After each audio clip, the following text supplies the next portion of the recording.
Hello, everybody, and welcome to another edition of Magic Mics. We get started, as we do each and every week, by introducing my two co-hosts, Ruben Pressler, Hello. Aaron Campbell. Hey. Hey. And we were absent last week because I was in Florida, the great state of Florida. Oh, And, pray tell. Why yes, were you in Florida, Evan Irwin? I was in a little place that we call Orlando. And in Orlando, there's a little place called Maitland. It's kind of the suburb. And there rests the headquarters of CoolStuffInc.com. So, CoolStuffInc.com is my new job. I am the new marketing manager for CoolStuffInc.com. I'm extremely excited. Yay, I got to go down there. I got to talk to those guys for a couple days. I got to learn about what they do and how they do it, and it was fascinating, and those guys are fantastic. I'm super excited, and so is Adam Staborski. You know, as we kind of move around, you know, it's kind of fun. It's a small world, you know. Yep. And change places. I'm going to go to Cool Stuff, and he's going to go to TCG Player, and we're going to go do our cool things, you know, where we do. And he's going to help me with the transition and whatnot. And slowly over time, I'm going to sort of, you know, grow into this role. And then eventually I'll be in Florida, physically, down in Orlando, and, you know, doing the job. And so CoolStuffInc.com, marketing manager. It's going to be awesome. I'm really excited. And, you know, I can't wait. Excellent. You'll be working with me on gathering magic stuff. I will be in charge of GatheringMagic.com. So if you go to GatheringMagic.com, you go to CoolStuffInc.com. Those will be, excuse me, some domains of mine. So, you guys are corporate shills. I can't believe you guys. I know, right? God. No, I'm kidding. Congratulations. You're just mad you can't sit with us, Ruben. That's all it is. Yeah, look, I tried dressing up and getting, you know, trying to sit at the cool kids table, but I can't do it. I got to stay on the West Coast over here. You guys are jerks. But yeah, congratulations. It's well deserved. Excited to see what you put together for cool stuff over there. And yeah. You know what it's going to be? What's it going to be? Is it going to be cool stuff? I hate you so much. You mean, is there going to be a discount for people with more than 5 kids? See, I had to let Ruben, thank you. I had to let Ruben finish it because that's the true irony, is the comedian finishes the horrible joke that I come up with. Absolutely. Yeah, you let the setup hang there and make me pick it off of the tree. That rotten fruit from the tree. Unbelievable. Unreal. So, yeah. Pretty excited about it. So, moving on, we have a ton of topics. We've not been here for 2 weeks, so for God's sake, what happened? There was so much that happened in Magic. All right, my crap, whatever. We're moving aside. What is going on? We have a ton of drama. We have one of the most amazing stories ever in Magic. I'm talking ever, and I've been in this game long time, ever. And but we're gonna roll up this hill before we go down it. And first up, we're going to talk about some Oath of the Gatewatch spoilers. Now, one is rumored, and I have my doubts, but I'm not sure. The other is certainly confirmed. It's in Russian, but I'll bring them up on the screen now if you're watching on our archives or live right now. You'll see on the left-hand side that there's a red-green legend. And this red-green legend is a green and red 2 colorless 4/4. You may play an additional land during your turns. Red-green, comma, return a land to your hand, colon, target creature gains trample until end of turn.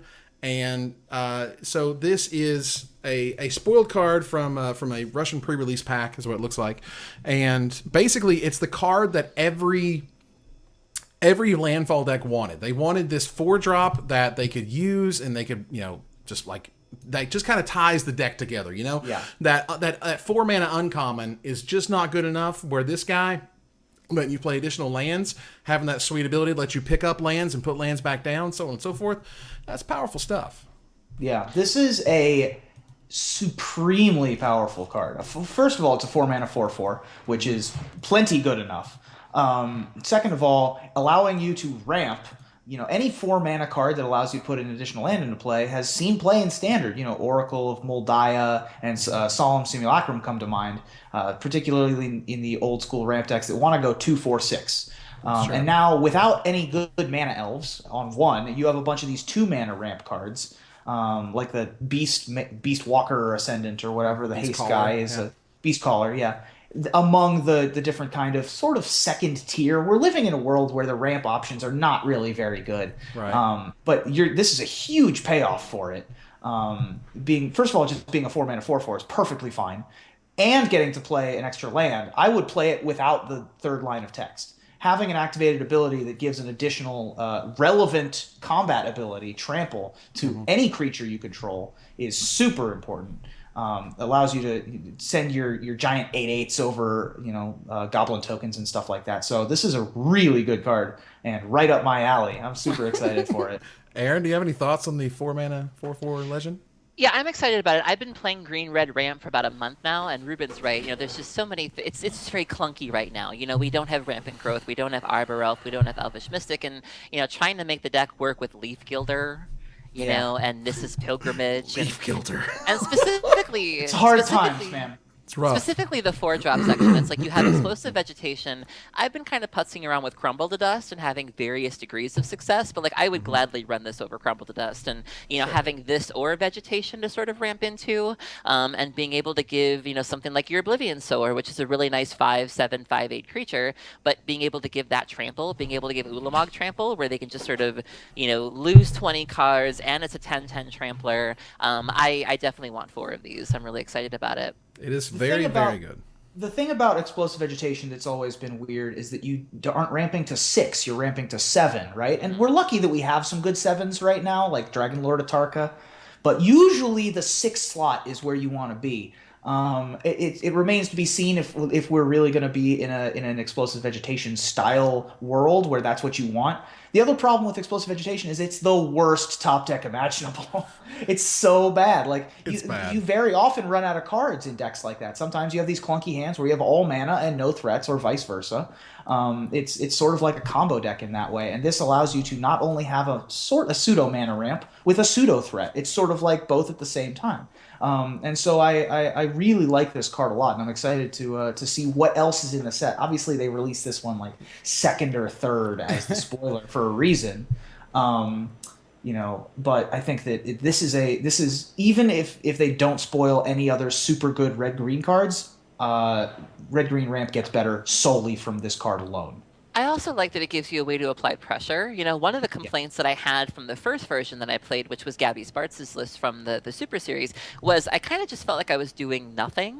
I was playing lands, and that's great, but I needed to be applying pressure, and there were times where if somebody plays one Duress, I'm sunk. Or somebody's playing one Infinite Obliteration, I'm done.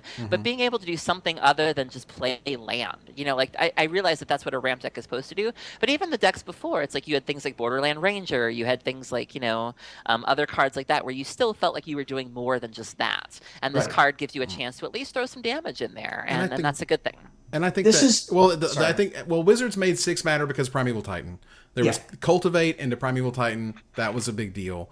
Now we have Explosive Vegetation into Atarka and some other cards. But we got to keep moving, and we got to look at this Mystic Gate promo. Now, this is 100% speculation. Why? Because normally the art is unknown, and that's what makes these spoilers real. On the left here, obviously the card, Larvae looks really, really good. But one of the things is you've never seen that art guaranteed. The art on this Mystic Gate promo, I have it up on the screen now, has been spoiled before during Battle for Zendikar previews. It was located somewhere in a preview or a presentation or what have you. Right. However, the thing that blows the mind is it taps for a diamond. Yeah. Now, it's amazing. First of all, if it's real, obviously the 10 slots of the Expedition slot in Oath of the Gatewatch are going to be the filter lands. That's a big deal. They're going to look great. I hope this is real because it looks real, best I can tell. But tapping for a diamond is such an incredible change. It is not quite we're getting a 6 color, but we're getting about as damn close as you can get without getting it, because the amount of errata that is going to be necessary right now for every card in Magic's history. There was a point where it was kind of hinted at. Worth Wolpert was saying something on Twitter where he was talking about they were working on like a revamp of the mana system because someone said Scrying Sheets was broken. It needed like snow, and a colorless instead of snow and a colorless to do the Scrying Sheets. And he was like, yeah, we're aware of that. We're doing a revamp on the mana system. It's like, why would they be doing a revamp on the mana system unless they had the most incredible errata change that we've ever seen in the history of the game? Soul Ring will now tap for Diamond. Now note, and this is the important part, the top right of the card will not change. That is still one generic mana, but it only produces colorless mana. So Basalt Monolith, 3 in the corner, Diamond is what it produces. This is, it's kind of mind blowing what just happened here and what the implications are for the future of Magic. Yeah, this is. I don't know what the odds are on this being real because I've seen a lot of people saying that the collector's numbers don't match up based on some math that I don't know what the collector's number pseudoscience is, but I've heard people saying that no, there's no way that this is real because they took a printer and they took some art that already existed. But I don't want to live in that world. I want to live in the world where this exists. And first of all, this is a gorgeous card. I felt like a bunch of the expeditions in battle were kind of mishmashy. Like I didn't love the art in them. This one is clean and crisp and feels good. I think that this one looks better to me from from an eye test. Also, switching to the diamond colorless system, adding more proof that our previous spoilers of Kozilek could be real. Right. Is a very interesting shift in how you can print cards in the future, and like you said, what it means for the future of printing reprints. Right. They print Soul Ring every year or every 2 years for the Commander box, right? So the new Soul Rings are going to be $1 bazillion because they tap for double black diamond. And so, this is and also we need more filter lands. So I would be very happy if all 10 filter lands were the expeditions for this set. I'm going to need more proof though to get truly excited about it. But I really like that this is a thing that could exist. Aaron, can I have it already? Can you get it? Is it what's yours? the problem? Can you own it? Are we done? What's the problem here? For Twilight Mire, yes. Just nice. Yeah. Right here. Just right there. Yeah. Looks good. Happening. The old Twilight Mire art was a little bit lackluster too. I'm excited to get new art for all of the filter lands because I didn't love the art on some of the filter lands. Like I loved the Future Sight Graven Cairns personally, and then they changed it to like Stonehenge or something. And so I'm interested to see what they do with all the art for these new expeditions. Sure. And also the fact that they're putting expeditions in this small set is interesting to me as well. Because it says, they're on this new set system of having 2 sets instead of having the summer, origins or edition stuff. And so we've got this new idea sort of continuing. They announced that they were going to do it for Oath, so it's been known for a while that they're coming. But and I want to think a little bit further because like when this first hit, and then my brains just fell out my ears, and I'm like, what is happening? What does this mean? Having Soul Ring tap for Diamond is this strange, just weird, surreal-esque thing that's supposed to happen that's redefined 20 years of playing this game. You have the implications of this are kind of insane. So imagine that they printed an Umezawa Jite type card, an incredibly powerful equipment, but its cost was Diamond. Its cost was not 2 generic mana. Its cost was Diamond. Therefore, they could make these cards more powerful. They now have an entirely new tool, a brand new widget that they get to turn and make rehashes of all of these old cards. You could print Time Twister again if it required blue Diamond. Why? Because you're going to have to work to get that colorless mana. They only have 1 land right now that'll do it, but now, again, they have in their arsenal such an incredible tool to say, well, if it's 2 white, a blue, and a colorless, it's too good. But if it's 2 white, a blue, and a diamond, a colorless, not just a generic, but an actual diamond, that's a whole new realm of balancing cards. Yeah. You could have, think about the insane planeswalkers you could have if they cost 2 blue and 2 diamond versus 2 blue and 2 generic. You could have Jace the Mind Sculptor if you had to jump through so many hoops to get this colorless mana to play him in the first place. Let's be careful about how far we go down this rabbit hole, though, because we still have the Urza lands, right, that all tap for colorless. Yeah. Affinity is still a thing, right? So, Affinity has colored lands, though. Affinity has Agreed. colored mana. This does weaken affinity slightly, but not in modern. All the Tree of Tales like lands are banned in modern. You still have Darksteel Citadel, but yeah, you can definitely. But if you reprinted Umezawa's Jite, except for that it costs diamond, and just put it in affinity in modern, that's not good. That's not a good thing. I So understand. Slow our roll just a I'm little. just trying to give you an idea of what is But possible. I agree that now this exists. This existing spreads the design possibilities out incredibly wide. You can do a number of different things that you couldn't do before, really. Right. Like reprint super powerful old cards for basically essentially the same cost, but make mana rocks like Mind Stone better in combo decks. Yeah, it would also make people rethink their mana bases too. Yeah. Before it was like, 8 to 12 fetch lands, bunch of Ravnica lands, maybe a basic land and call it a day. And it's like now it's like you may want to consider cards like Twilight Mire, you may want to consider cards like Llanowar Waste, and because that colorless mana would actually have a purpose. Or even Terramorphic Expanse to go get wastes. Yeah. It's so cool. I think the possibilities are absolutely insane. Yeah, I don't know if this is if this it's very exciting for this set.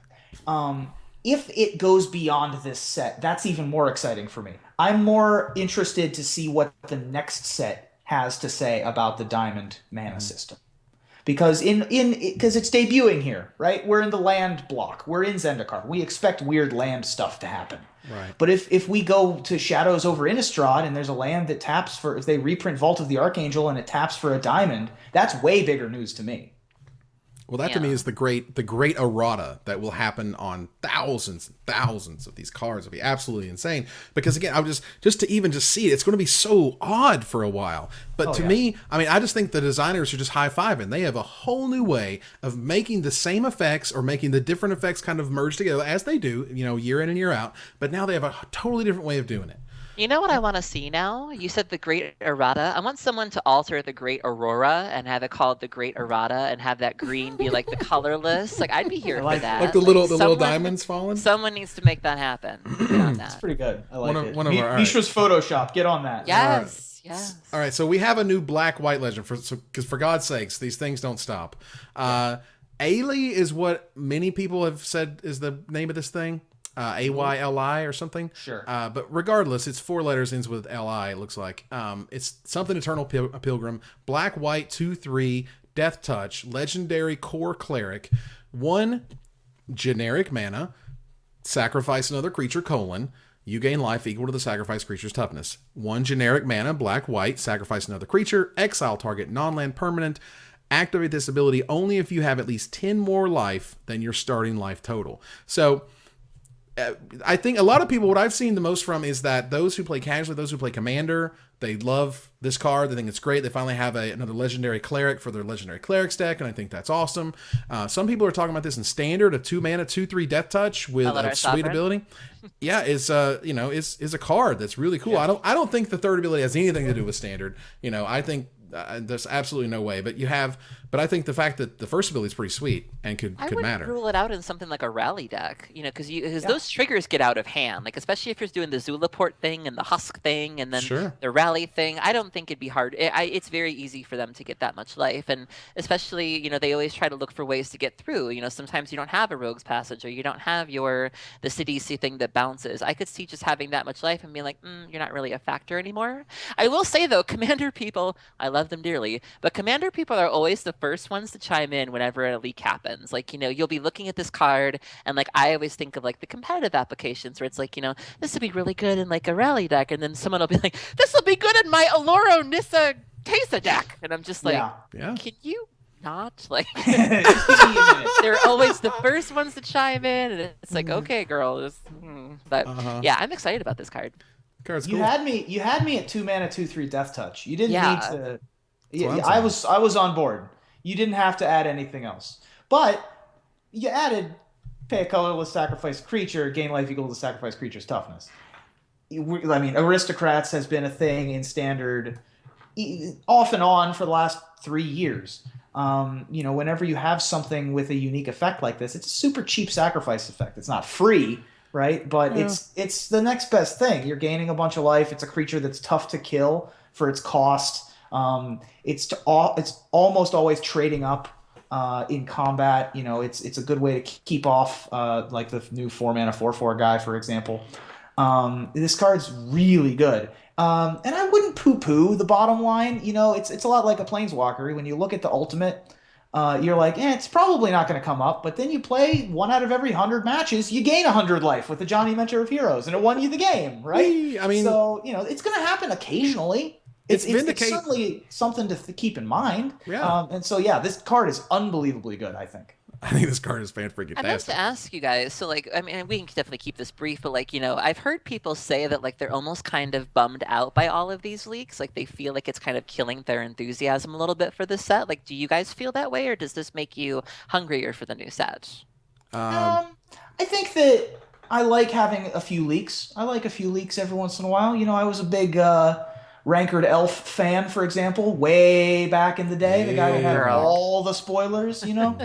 You know, it's good to have like 3 or 4, right? I don't want the whole set spoiled. Personally, I like it when commons get spoiled just because I get to be like, what the hell is this? Like, things that are keywords that are on commons, they're on 20 other cards. And so then I just get to go like, well, what's going to be the 2-mana white 2/2 that has this keyword?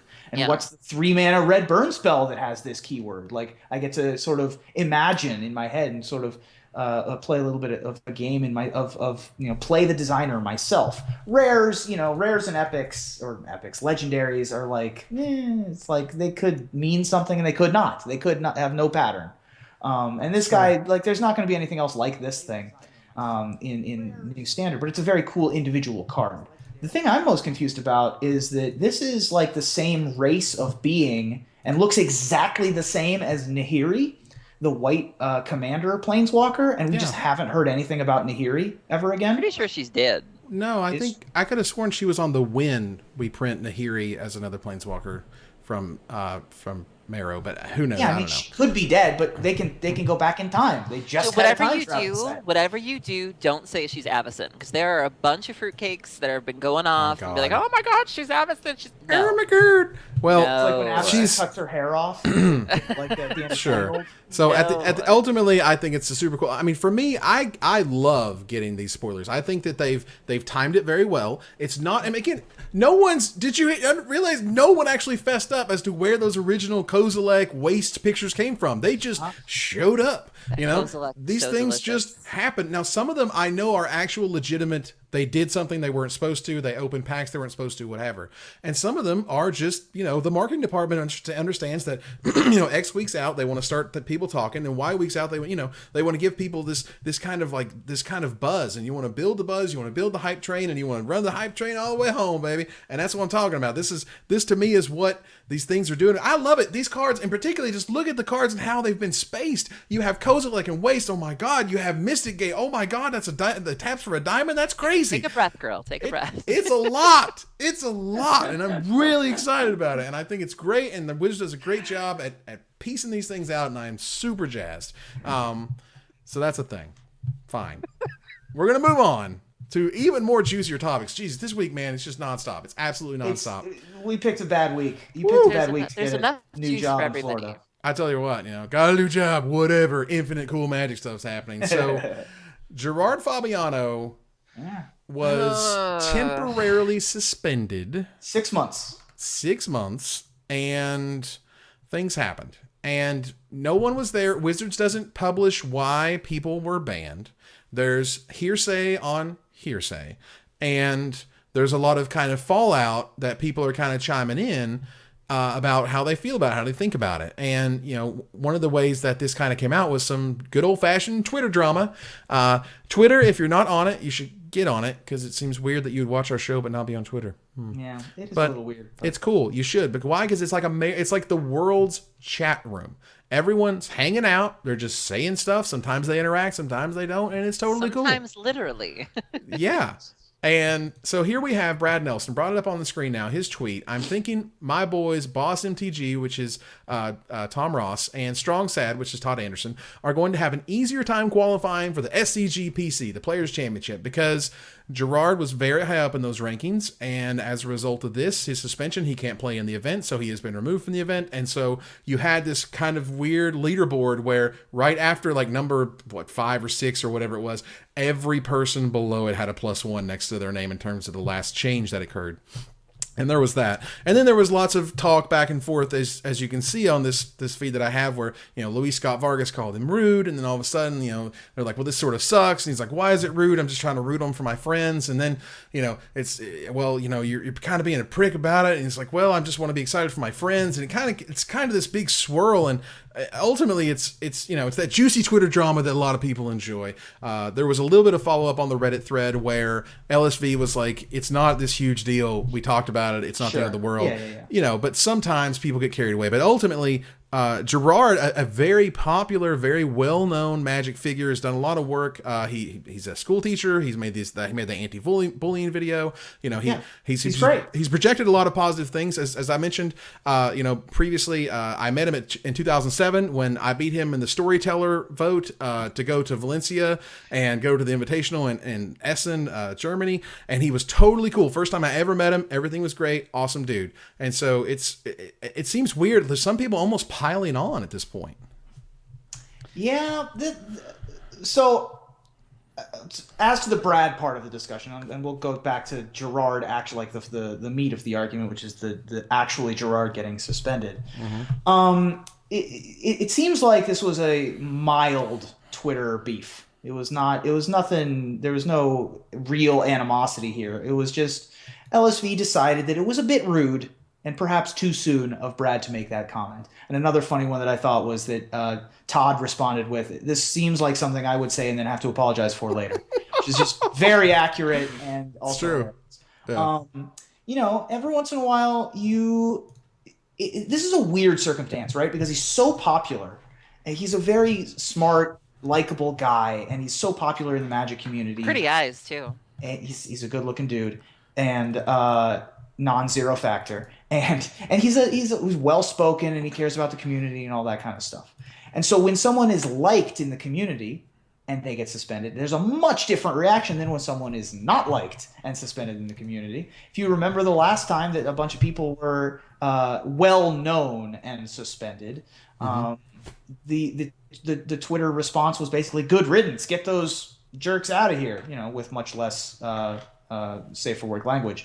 When less popular or people who are perceived as villains, right, are removed from the game, or some people who are perceived as actively hurting the game, there's a much different reaction. If someone had said, if Brad had tweeted, looks like Boss NTG and Strongsat are going to be moving up on the rankings because Alex Bertangini got suspended, no one would have batted an eye. But because it's Gerard and because he's got the clout that he has, it's a much different response. Aaron? Here we go. Let it out. Just go. This is very tough for me. Seeing this all play out makes me feel a lot of things. As somebody who has been labeled terrible in various circles, and as somebody who maybe doesn't have the best reputation in her local scene, I can relate to what somebody like Gerard might be going through, and that you're going through something and people want to bring in your personality, people want to bring in how likable you are to the situation. I don't really have a problem with people being curious about why Gerard got DQ'd, because like you said, he's very popular, and to see somebody's name be scrubbed from things, I think that's fine.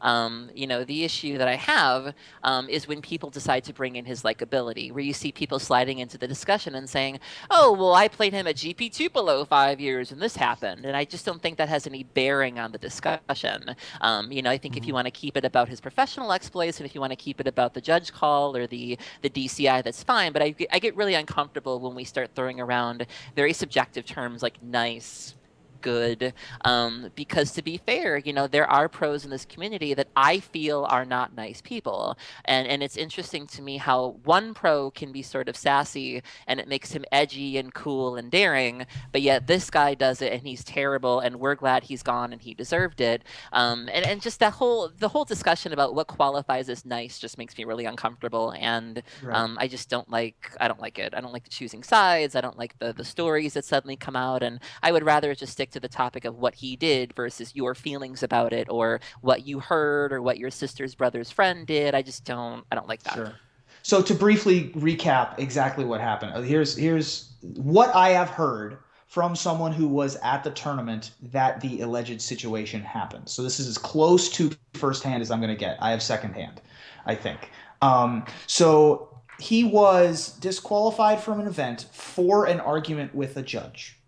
I think that the official reason was that he was being hostile or whatever the judge terminology is. Basically what was happening was he was in a match with an opponent and his opponent was thumbing the top of his deck.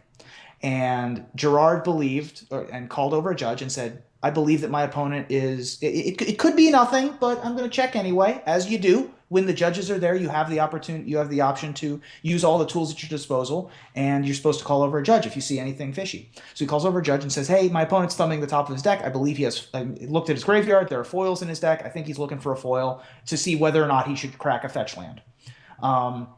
Judges went away to discuss it for a bit, came back, and were like, Gerard, you have foils in your deck. Do you do that same thing? And Gerard, from what I've heard, changed that story slightly and also became hostile. Now, I don't have full knowledge of the whole situation. We'd have to wait until people who were there or Gerard himself or the judges have anything to say, which, by the way, this is a real dangerous thing, is that we don't know. We don't know. And our job is to talk, and we don't have concrete evidence, and that's really dangerous. Sure. So I would really like it if somebody who was there would actually publish something on what happened. So the hostility thing. Gerard is a hot-blooded individual, which many Magic players are. We are very passionate. That's why we can relate. That's why we battle in gladiatorial mental combat. That's why we are here. So that's whatever with that. Also, I've known Gerard for a long time. Gerard's been around the game forever. I've known Gerard for a relatively short amount of time based on how long he's been around the game. He's played in more Pro Tours. I think that they looked it up, and he has more sanctioned match losses than any other person.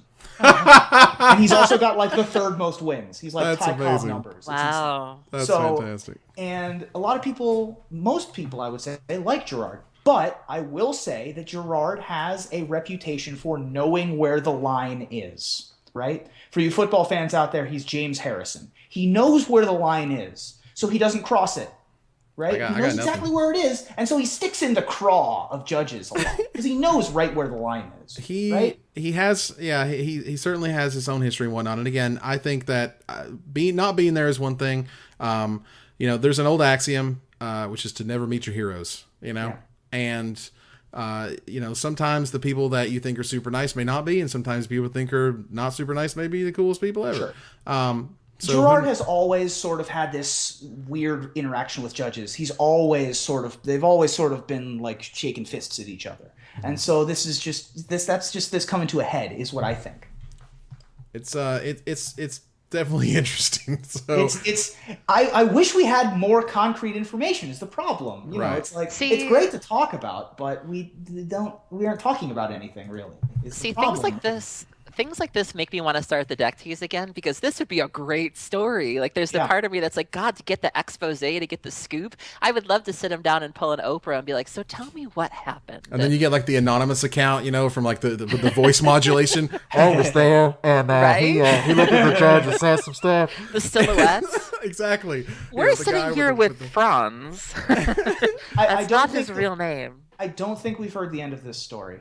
No. I think that I would put even money that his suspension is lifted before the 6 month is up for a number of reasons. One, there's a GP in New Jersey or New York like a month before his suspension would be up, and the last time something like this came up, they lifted the suspension for Alex Bertoncini. So I would hedge and say that it'll probably be a 5-month suspension. The second thing is, I think that they're actually going to they're going to look into this a little more, because there's been such a social media backlash about this, very popular character in their soap opera that they produce every weekend on the GP circuit and on the SCG circuit. And they're going to take a look at it and make sure that they're making the right decision. So I bet there's more information to come on this. All right. So we're going to move on now to Magic coverage changes. It's so great. I love how we just have all the topics are all super cool. I love all of them.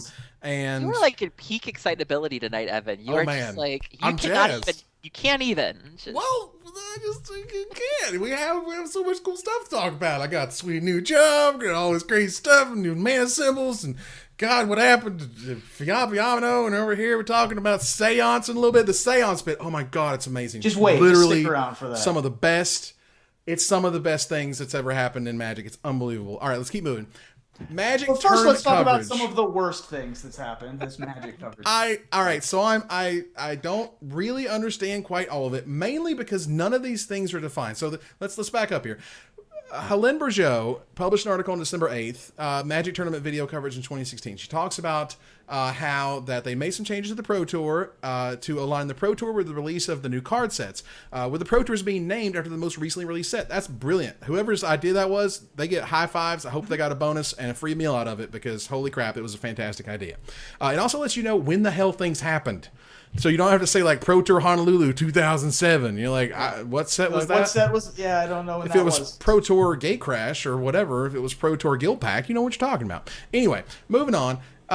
It then goes on to the alignment with the major releases was a success. So in 2016, they're producing video coverage at Grand Prix in a similar way by prioritizing the events taking place right before and after the PTs. I don't know what that means. Because all the Grand Prix have the same format. Coverage teams will take a broader look at each format, whatever that means, telling a more cohesive story across multiple locations rather than simply delivering the story of a single event, whatever that means. That exploration of a format will be done against the backdrop of the newest set seeing its first action at the premier play level, whatever that means. You know, the first thing that jumped to my mind when I saw that, the exploration of a format will be done against the backdrop of the newest set. And then you see this set like Battle for Zendikar that really didn't impact the format very much. I was like, awkward. Yeah, that's pretty much how it went. Like, let's see how it's affecting the format. So and then they say one weekend, one broadcast. And they all of a sudden say there's only going to be one broadcast from the GPs. However, what is missing here is third-party broadcast, Channel Fireball, SCG Live. How that stuff incorporates, who knows? They ain't saying. They mentioned on Twitter that they haven't made decisions about that, and that's fine. I really feel like it should have kind of been a part of this thing. Video coverage has been cut back, so they're doing less coverage, which I think is bad. I don't know why. We're supposed to get excited and happy about changes that include less of what we were getting. And also it just feels like the Europeans are getting less because of the way that it kind of all falls out, I guess. I don't know. I've heard a lot of different kind of flack from this coming. And so they're still going to be doing text coverage of all the events. So high five, people get their deck lists and they'll get their pictures and the match results and stuff. And that's cool. But yeah, I feel like, the changes that they announced here were not all really positive. They were all incredibly vague. And yeah, that's the big problem. I just wish you could tell me what you're actually talking about and not these kind of strange platitudes / allusions to this stuff that you're going to do. What does that mean? I don't get it. I don't understand the post was a bunch of words that didn't mean anything. They were like, yeah, we're going to keep doing some of the things that were great. And also nothing is going to change except for these little things. It was like reading the terms and conditions for something that I just didn't know how it worked to begin with. And I was like reading the instructions and still didn't know how it worked. I don't know what's changing. Until it happens, I won't know what to be mad at. All I know is that the wool is being pulled over my eyes because I don't know what's going on. It seems like, well, first of all, they're definitely removing limited coverage, which is annoying for me, but I understand from a coverage perspective, right? There's going to be one team limited GP that they're going to cover. I don't know if they're going to do anything else, but yeah, historically, limited events are bad for coverage. And, for a lifer like me, they're fun to watch, but they're obviously less exciting to watch. That's fine. Sure. Cutting back coverage in general signals to me that there's like a cultural shift inside of Wizards and potentially inside of Hasbro where they don't really want they don't see Magic as an esport.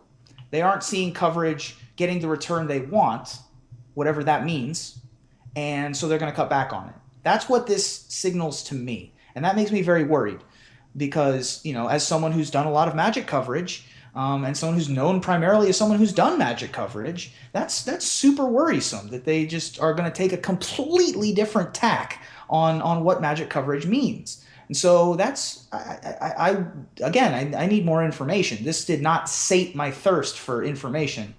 And I definitely need somebody to explain what the heck is going on. Aaron? Well, there were two things that jumped out at me about this post. So the first was the section about ongoing stories. Like, I couldn't help but feel like, is this going to take a WWE turn where we're going to see like Team Pantheon in the locker room, not knowing a camera's there, and they're going to be like bad mouthing Team Haruruya, and then there's going to be like a squabble somewhere? Like, is that what we're talking about with storylines? Like, where are we really going with that? Because I would be completely here for that. Like, I would love to see some some heel turning and all that good stuff. The other thing that jumped out at me was towards the bottom of the post, they said something about adding new faces to Magic coverage. Give me a woman on coverage. It is going to be 2016. There's no excuse why we don't have one yet. Give me Jackie, give me Gabby, give me anybody at this point, but I just don't think there's any reason why we should be starting a new year and we're stuck looking at the same batch of white dudes. I don't really see that. So I'm just begging for some diversity at this You point. could get Evan and I in there, and Wait. I just would really love to see some diversity. And I know that Helene said she was committed to that on Twitter because several people tagged her. I was even tagged in them, like, you don't want me on coverage, trust me. But I'll be the one who interviews people in locker rooms, but I will not be the one who, like, no. But I definitely just want to see some diversity in coverage, and I hope that that's a sign of that's coming down the pipe. I'm really sad that Europe seems to be getting the shaft on coverage. Tim Willoughby. Because I love the whole Europe team. I think very is just good. spectacular. Particularly the pleasing baritone of the wheelbarrow is one of my favorite things to just wake up to and drink some coffee. It's a great way to start the morning. It's just hear Tim Willoughby talk about planeswalkers lighting their spark. That's just great. But for me, what I wanted to see out of this announcement was they are going to get serious about coverage. What does that mean? They're going to hire an internal team at Wizards. All that team does is GP coverage. They can hire the $200,000 whatever crazy team for Pro Tours, six-figure ridiculousness. But for Grand Prix, they have a set number of professionals. They're hiring these people. They're going to make these people. They're going to create a standard of quality, and it's going to be there every single week. There will be no ups and downs. There will be the same thing. They would add diversity to the lineup.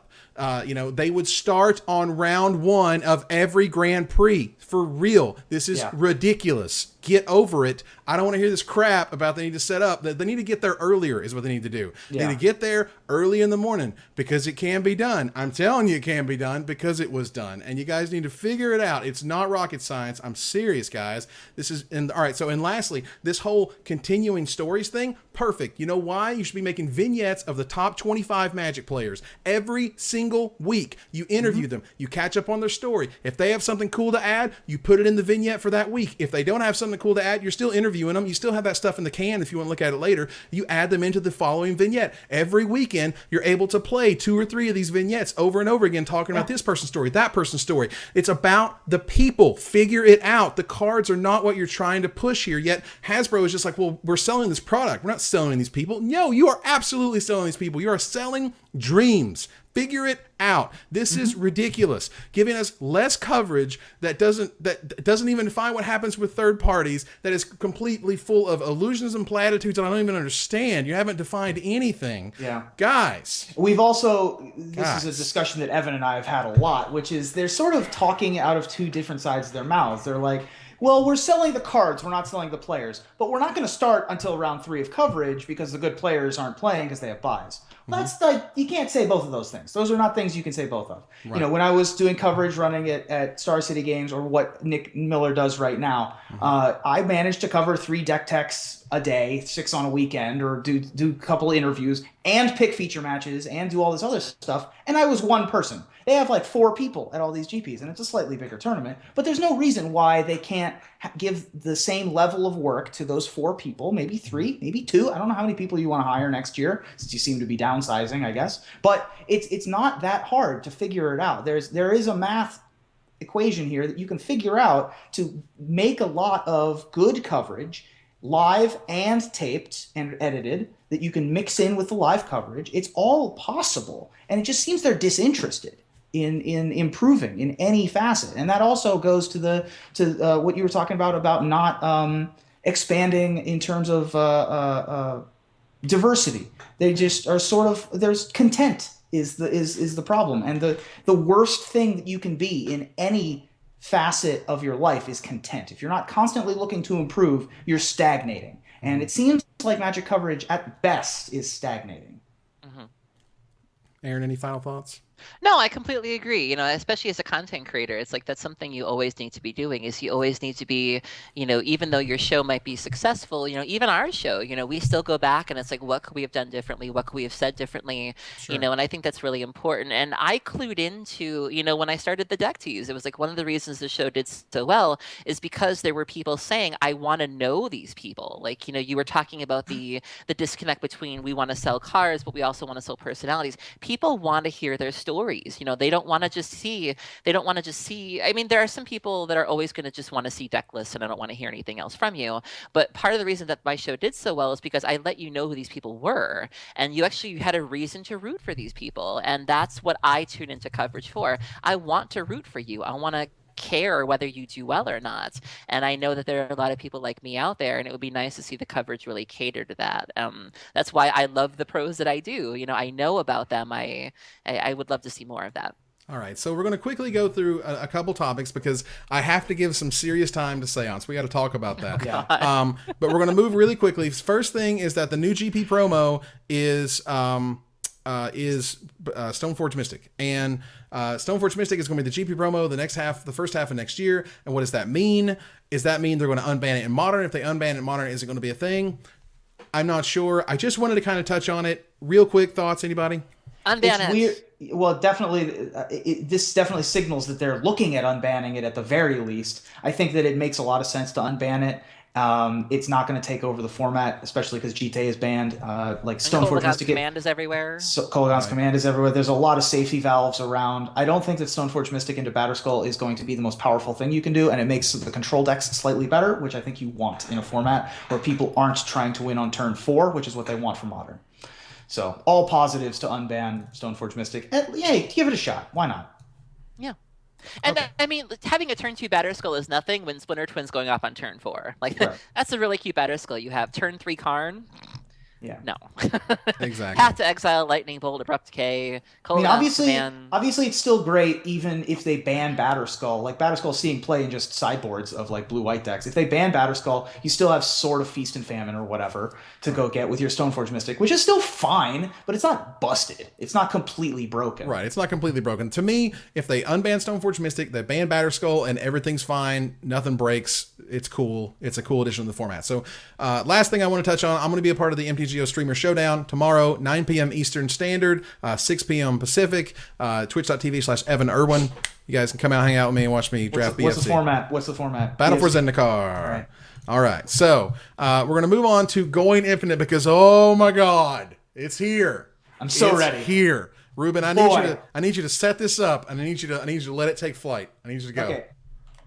I'm going to preface this by saying that this is the most fantastic thing I've ever heard of, ever, in Magic news. I don't know what the hell is happening, but it is a delight. So this guy named Jobs, and then some numbers, said, I'm hiring a Magic Pro Tour participant to play a deck centered around a certain card.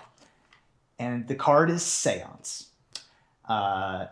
It doesn't matter what Seance does, but it's a weird enchantment that never really took off, never really saw any play. It saw some fringe play, but this guy is basically trying or going to hire someone for 90.5 Bitcoins, which works out to about $38,000 American, which is about $2,000 less than first place prize money at a Pro Tour.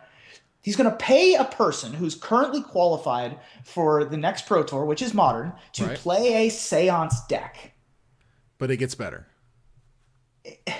Because previously, he had put up a post where he said, I want you to burn Seances. I want you to take this card, and let's just cover it real quickly so I can show you guys. Seance is a 2 white, 2 colorless, rare enchantment from Dark Ascension. At the beginning of each upkeep, you may exile target creature card from your graveyard. If you do, put a token onto the battlefield that's a copy of that card, except that it's a spirit in addition to its other types. Exile it at the beginning of the next end step. Very cool, very flavorful. You're having a Seance. There's somebody who is dead, comes back to life temporarily, and then they go away as a spirit. It's cool. It's a very cool card. I saw people trying to mess around with like Angel of Serenity with it. Right. There were some fun cards. It was definitely neat. So, but when this guy, he created a thread 8 months ago, and he said, "I will pay you 50 cents to destroy seances. If between 4 and 100 a burn, plus $10 flat for the video proof." And he's like, I don't, like, the video has to clearly show it being destroyed, not just some random cards. And so then comes back to say, I'm going to pay almost $38,000 for someone to play a deck that is built around this card. And it's amazing. It's just a complete, based on what, he hasn't really defined it, but it's basically just this thought experiment. Can you adjust the market? Can you say, I'm going to buy every copy of this. I'm going to then pay people to destroy additional copies. And then I'm going to make that card important. Yeah. That is incredible. It's just unheard of, first of all. And it's absolutely mind-blowing that this is even happening right now. Right. So if this guy just has $40,000 to light on fire, which is what you're doing, literally, he's paying people to light cards on fire. So, and then he's paying somebody else to play it at the Pro Tour, which is, not literally lighting it on fire, but might as well be, right? So he must just be the most bored human, right? I don't understand who does this other than an extremely rich person who learned about Magic and has a friend that learned about Magic, that they're just like, hey, let's see if we can alter the market by ourselves. Yeah, can we just do it? See what it takes in order to get seances to double in price, triple in price, whatever. This is the weirdest, most fabulous news story in Magic I've ever heard of. It's unbelievable. Yeah. So, it's nuts. Aaron, you got to have some good thoughts on this one. Come on now. I don't even know what a Bitcoin is. It's worth a lot of money. It's worth a lot of money. I cannot get it up for this story, unfortunately. $400, Like, this is just ludicrous, and I have nothing. Well, I think that at this point, the most interesting thing to me in this post about how he's going to pay you 90 and a half Bitcoins, which is, a lot of money. That's a lot of dollars. If you're just a regular grinder who made this PT with a PTQ win, right, and someone's going to pay you $38,000 to not really, play the best deck, obviously, it's probably unlikely that Seance is going to be the best deck of the format.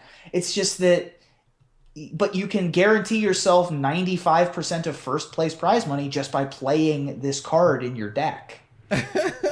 Right? So if I'm just a PTQ grinder, I'm locking that up, right? If I was queued for this PT, I'd be like, yeah, I'm ready. Sign me up. Yeah, Put my name on the escrow service. I'm on it. And Turnwall's over here, tweeting, my EV in the next Pro Tour is approximately $38,000 anyway. So why is this appealing to me? Why? Because he's paying you almost $40,000 just to play this thing. And we're not all Owen Turnwald. My right. EV in that tournament isn't $38,000. My EV in that tournament is maybe a min cash, right? So $38,000 sounds like a lot more than a min cash to me. It sure I'm does. all in on it personally. Right. I would be shocked if this guy didn't already have people in his inbox. Because $38,000 is a lot of dollars. And if you play against somebody that's playing a seance, then you're like, oh, you're the guy. That's hilarious. Dude. But who cares? It's all right, I'll tank this Pro Tour. It doesn't matter. I take it back. I would be interested in this if Reed did it. How about that? Nice. Look, it's going to be, if it happens, first of all, if it happens, maybe it doesn't. Maybe the guy doesn't see a seance deck that he likes or whatever.